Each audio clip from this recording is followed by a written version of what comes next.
10 000 vues, c'est le jalon symbolique que vient de dépasser ma chaîne YouTube et je voulais vous remercier pour votre attention, pour votre fidélité. Et pour ça, je vous ai préparé une vidéo sur deux sujets très importants pour tout être humain, la réussite et le bonheur. Alors soyez rassurés, nous allons avoir une vidéo très simple, courte, qui va adresser ces deux concepts et qui va surtout, à la fin de cette vidéo, vous donner des exemples très concrets, des exercices quotidiens que vous pouvez mettre en œuvre si vous souhaitez adresser ces deux sujets. Bienvenue sur All You Need to Lead, la chaîne des professionnels ambitieux qui veulent aller loin et être heureux. « 10 000 vues !» À l'échelle de YouTube, c'est ridicule. C'est même insignifiant. Vous avez certainement vu des vidéos qui ont fait plusieurs millions, plusieurs centaines de millions de vues, voire même plus d'1 milliard de vues. Alors pourquoi célébrer 10 000 vues dans ce contexte? Précisément parce que ce qui est important, ce n'est pas de se comparer aux autres, c'est simplement de voir sa propre évolution. Et ce premier message que j'aimerais vous partager, c'est de vous assurer que vous passez plus de temps à vous comparer à vous-même, c'est-à-dire à voir comment vous progressez, qu'à vous comparer aux autres et vous rendre soit malade, ou jalouse, ou jaloux, ou malheureuse parce que vous voyez des choses qui sont bien supérieures à ce que vous faites dans le domaine en question, soit à l'inverse, vous satisfaire parce qu'il y a des millions de personnes qui sont dans des situations moins bonnes que vous. Ce qui est important de mon point de vue, c'est de se comparer à soi-même et pas aux autres.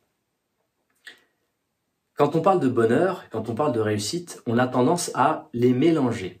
Et mon message autour de ça, c'est que ce sont deux sujets complètement distincts. Vous pouvez être très heureux et pas en situation de réussite, ou à l'inverse, en situation de réussite extrême et être malheureux. Et si vous ne me croyez pas, imaginez simplement la personne qui vient de gagner les Jeux Olympiques et qui est en cours de divorce ou qui vient de perdre quelqu'un de très important pour elle.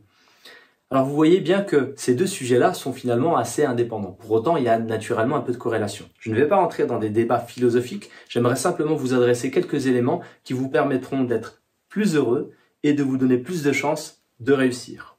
Autour du bonheur, déjà, la définition que j'aime bien, c'est celle d'Albert Camus, qui dit « Qu'est-ce que le bonheur sinon le simple accord entre un être et l'existence qu'il mène ?» Autrement dit, le bonheur, c'est quelque chose qui est interne, qui est votre perception de la manière dont vous vivez votre vie. À ce titre, il est donc utile de réfléchir à la manière dont vous êtes, vous, en train de vous percevoir. Quelle gratitude, quelle reconnaissance vous avez vis-à-vis de tout ce que vous avez. Et à ce titre, si vous ne l'avez pas vu, je vous recommande la vidéo qui est le discours qui m'a permis d'arriver en quart de finale des championnats du monde d'éloquence et qui parle justement de gratitude. Pour la réussite, je vais vous partager quelques éléments qui sont issus de Marshall Goldsmith, qui est un coach internationalement connu et qui a accompagné de nombreux cadres dirigeants et autres personnes de haut calibre un peu partout dans différentes industries. Marshall Goldsmith parle de 3 A. Les 3 A qui sont les 3 A finalement qui vont vous permettre de vous mettre en situation de réussite. Le premier A, qui est tout en haut, c'est l'aspiration. C'est ce que vous voulez faire. C'est un souhait d'arriver le plus loin possible sur un sujet donné. Par exemple, se dire « j'ai l'aspiration d'aider le maximum de gens à se développer professionnellement. J'ai comme aspiration de contribuer à la réduction de la pollution dans la planète. » Ces aspirations-là, elles ont comme caractéristique d'être des objectifs nobles et d'être des objectifs finalement inatteignables en tant que tels puisqu'ils n'ont pas de fin. La deuxième couche, c'est l'ambition. Cette fois-ci, c'est un objectif concret qui est, par exemple, d'atteindre tant de vues à une échéance donnée. Ça peut être de courir le 100 mètres à moins de X secondes et ainsi de suite. Vous voyez ce que je veux dire dans cette partie ambition. C'est quelque chose qui est un objectif significatif pour lequel vous donnez une certaine durée pour y arriver. Et enfin, le troisième A, c'est les actions.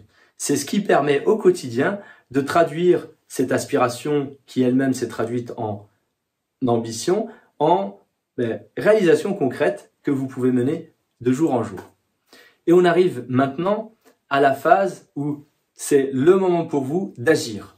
Et je vais vous partager quelques éléments, pareil aussi inspirés de Marshall Goldsmith, sur la manière dont vous pourriez améliorer votre capacité à être plus heureux et en meilleure situation de réussite. Et il s'agit simplement de vous poser quelques questions quotidiennes. Et c'est à vous de les choisir. Je vous donne quelques exemples de questions que vous pourriez vous poser. La première autour du bonheur, c'est « Ai-je fait de mon mieux pour être heureux ?» Et ce que j'aime bien dans Marshall, ce qu'il nous dit, c'est que la question n'est pas « Est-ce que vous avez été heureux ou pas ?» Ce à quoi ceux qui ont tendance à pas être très heureux vont dire « Bah non, j'ai pas été heureux à cause de mon voisin, à cause de mon chef, à cause de ci, à cause de ça, à cause d'éléments extérieurs. » Ai-je fait de mon mieux? Ça vous met dans le driving seat, vous êtes vraiment au centre finalement de l'action et qu'est-ce que vous savez mettre en place pour essayer, même si vous n'y arrivez pas, d'être heureux. Question numéro 1. Question numéro 2, cette fois-ci plutôt autour de la réussite, et question numéro 3 aussi. Question numéro 2, c'est est-ce que je me suis fixé des objectifs qui ont du sens naturellement aujourd'hui? Est-ce que je me les suis fixés? Et la troisième question associée à la deuxième, c'est est-ce que je les ai atteints? Vous voyez ici que ces questions-là vous forcent à vous poser des questions. La première sur votre attitude et votre capacité à être heureuse ou heureux, et les deux autres à mettre en place ce qui va bien pour vous mettre en situation de réussite. Vous pouvez décider ce que vous voulez dans ces questions-là. Vous pouvez, si vous souhaitez adresser la partie santé, ce que j'ai fait, mes X centaines, milliers de pas par jour, est-ce que j'ai appelé mes proches, ou toute question pertinente selon vous et qui mérite une attention quotidienne ou hebdomadaire. Alors, comment maintenir la discipline? C'est très très dur. C'est très très dur et je n'ai pas de secret ou de solution absolue qui vous permette, quoi qu'il arrive, d'être durablement dans le respect des questions quotidiennes.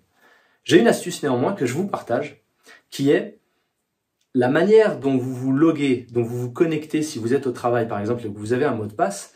Vous pouvez très bien décider d'utiliser un mot de passe qui soit compliqué à trouver pour les autres, mais qui vous permette, vous, de vous poser les bonnes questions. Par exemple, est-ce que je me suis bien posé les 5 questions aujourd'hui? C'est un exemple. Et pour rendre les choses un peu plus complexes, vous pouvez prendre la deuxième, la troisième, la 10e, la dernière lettre de chacun de ces mots-là, de la phrase que vous aurez inventée, et qui sont une suite de lettres qui ne veulent absolument rien dire, mais qui vont vous permettre, vous, de vous souvenir de la question que vous voulez vous poser, à savoir, est-ce que j'ai répondu à mes 5 questions, mes 10 questions, mes N questions. Voilà, j'espère que ces astuces vous ont permis, 1, de comprendre la différence entre le bonheur et la réussite, et 2, surtout, de vous donner des leviers très concrets vous permettant, si vous le souhaitez, d'adresser bonheur et réussite de manière quotidienne. Merci et à bientôt.